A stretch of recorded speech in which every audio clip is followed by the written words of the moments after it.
Te imaginas una guerra secreta. Casi estalla en Sudamérica.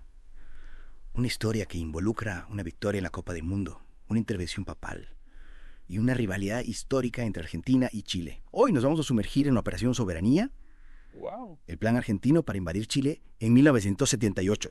Y vamos a descubrir qué tan cerca estuvieron realmente de la guerra. Es una historia fascinante, sin duda. Y lo que la hace aún más intrigante son los documentos desclasificados de la Fuerza Aérea Argentina. Nos ofrecen una perspectiva única sobre la planificación, la mentalidad militar de la época. Empecemos por el principio, la disputa del Canal Beagle. Claro. Dos países, un tratado de límites de 1881.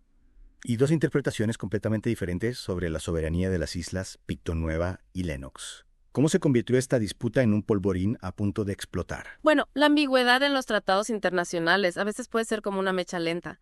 En este caso, la disputa se volvió una obsesión para ambos países. Para Argentina, representaba una cuestión de soberanía nacional, mientras que para Chile era una amenaza estratégica para su control del Estrecho de Magallanes. Y luego, en 1978, Argentina rechaza el laudo arbitral británico que favorecía a Chile, ¿verdad? Ahí es donde la tensión se dispara.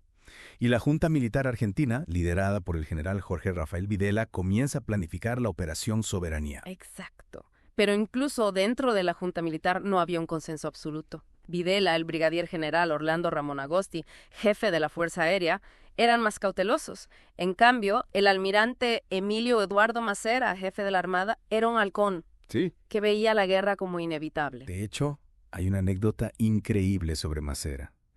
Se dice que llegó a ordenar a la flota que invadiera las islas el 22 de diciembre, pero una tormenta retrasó la operación. Imagínate, el destino de dos países colgando de un hilo a merced del clima. Es una imagen poderosa, sin duda.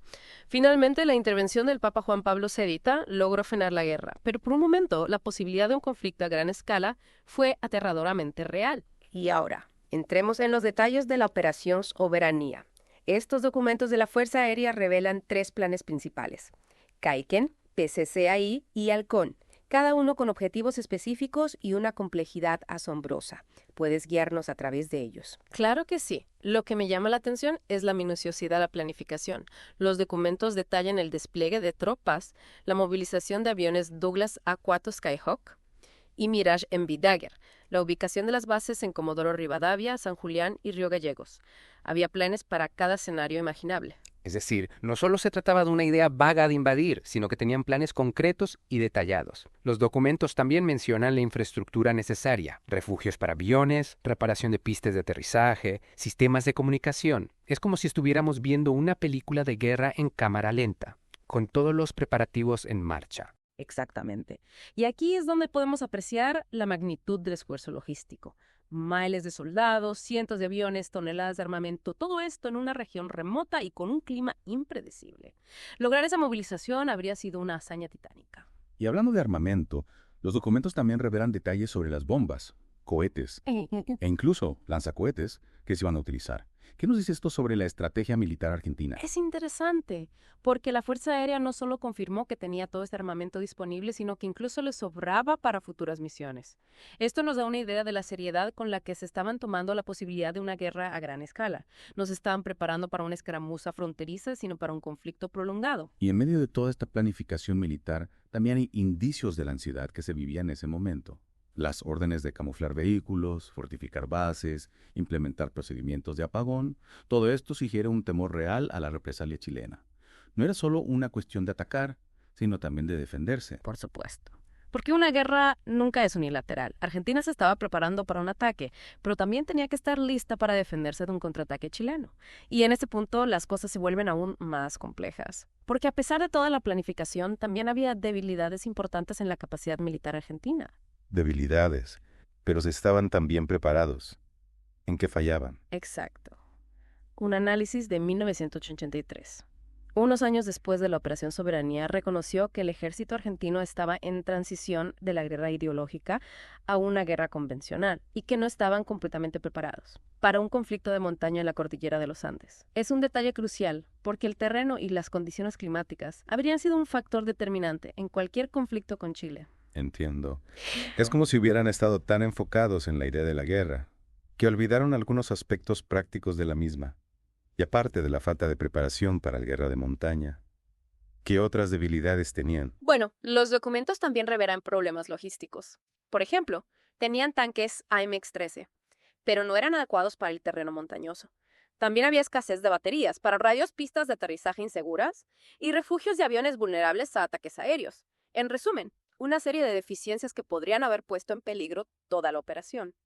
Es sorprendente que a pesar de toda la planificación y el armamento sofisticado, también tuvieran estas vulnerabilidades. ¿Crees que los líderes militares argentinos eran conscientes de estas debilidades? Es difícil saberlo con certeza, pero algunos documentos sugieren que sí existía cierta preocupación. Por ejemplo, se menciona la necesidad de mejorar la infraestructura y la logística, pero no está claro si estas mejoras se llegaron a implementar a tiempo. Y lo que es aún más interesante, un análisis posterior a la Guerra de Malvinas de 1982 menciona la falta de uso de helicópteros en la Operación Soberanía. Es un detalle que habría sido crucial en el conflicto con Gran Bretaña, pero que aparentemente no se consideró importante en la planificación contra Chile. Es decir, que la Operación Soberanía no solo estuvo a punto de desencadenar una guerra, sino que también dejó valiosas lecciones que lamentablemente no se aprendieron a tiempo para Malvinas.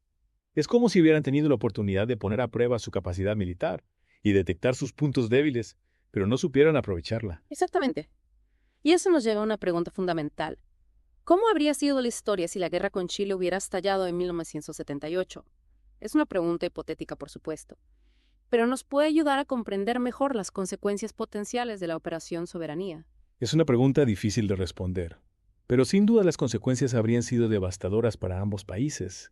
Miles de vidas perdidas, economías destrozadas, un legado de odio y resentimiento que habría durado generaciones. Y no solo eso, sino que también hay que tener en cuenta el contexto internacional de la época. Estábamos en plena Guerra Fría, y cualquier conflicto armado en América Latina corría el riesgo de convertirse en un proxy war entre Estados Unidos y la Unión Soviética. Exactamente.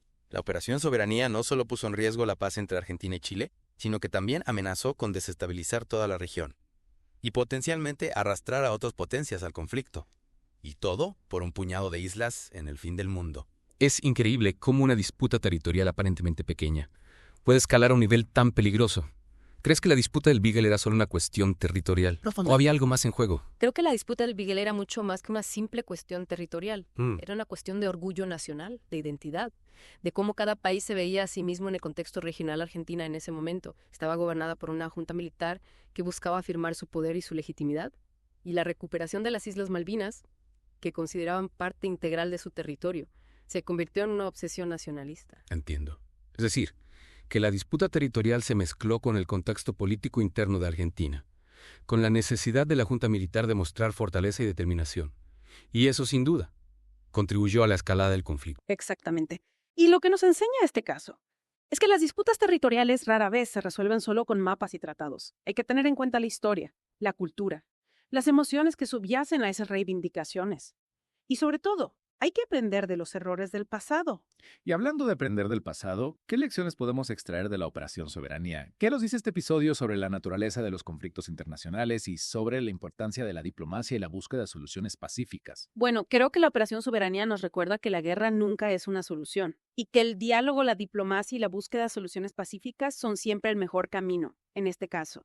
La mediación papal logró evitar una tragedia, y Argentina y Chile finalmente firmaron un tratado de paz y amistad en 1984. Un tratado que no solo resolvió la disputa territorial, sino que también abrió un nuevo capítulo en la relación entre ambos países. Un capítulo marcado por la cooperación, la integración y la búsqueda de un futuro común. Es una lección valiosa para toda América Latina y para el mundo entero, porque en un mundo cada vez más interconectado, donde los conflictos se multiplican, la historia de la Operación Soberanía nos recuerda la importancia del diálogo, la tolerancia y la búsqueda de soluciones pacíficas. Y también nos recuerda que la historia no está escrita de antemano, que las decisiones que tomamos individual y colectivamente pueden cambiar el curso de los acontecimientos y evitar tragedias. Totalmente de acuerdo. Y volviendo a los documentos, hay un detalle que me parece particularmente revelador sobre la mentalidad de la época.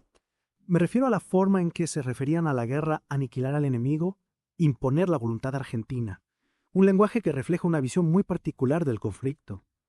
Una visión que, por desgracia, era común en muchos países durante la Guerra Fría. Y es cierto, se percibe una especie de deshumanización del adversario, como si se tratara de un juego de ajedrez y no de vidas humanas. Y eso es algo que debemos tener siempre presente al estudiar la historia.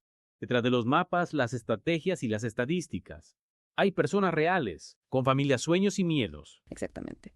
Y es importante recordar que la guerra siempre tiene un costo humano, un costo que va mucho más allá de las bajas en el campo de batalla.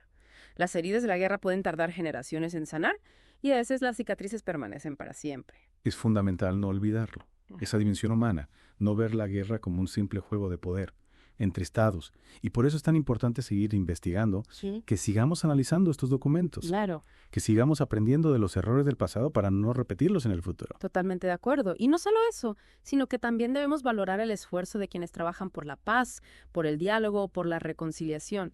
Personas como el Papa Juan Pablo II, que jugó un papel fundamental para evitar la guerra entre Argentina y Chile. Su mediación nos recuerda que siempre hay esperanza, que incluso en los momentos más oscuros, la diplomacia y la buena voluntad pueden prevalecer. Es cierto, a veces nos olvidamos de que la paz no es un estado natural, sino que se construye día a día, con esfuerzo y compromiso. Y la historia de la Operación Soberanía, aunque nos habla de un conflicto que afortunadamente no llegó a estallar, también nos muestra la importancia de la voluntad de paz, de la búsqueda de soluciones negociadas. Exacto. Y para terminar, me gustaría dejar a nuestro oyente con una pregunta para reflexionar. ¿Cómo podemos aplicar las lecciones de la Operación Soberanía a los conflictos que enfrentamos hoy en día? Aunque el contexto histórico sea diferente, los peligros de la escalada militar, la deshumanización del enemigo y la falta de diálogo siguen siendo tan reales como entonces. Es una pregunta que todos deberíamos hacernos. Porque la historia no es solo un relato del pasado, sino una fuente de aprendizaje para el presente y para el futuro. Y la Operación Soberanía nos recuerda que la paz es un valor que debemos defender y construir activamente, porque es la base de cualquier sociedad justa y próspera. Así es. Y la historia nos demuestra que siempre hay alternativas a la guerra. Alternativas que requieren valentía, compromiso y una visión de futuro basada en la paz y la cooperación. Muchas gracias por acompañarnos en esta inmersión profunda en Operación Soberanía. Esperamos que esta historia te haya resultado tan fascinante como nosotros y que te inspire a reflexionar sobre la importancia de la paz y el diálogo en un mundo cada vez más complejo. Hasta la próxima.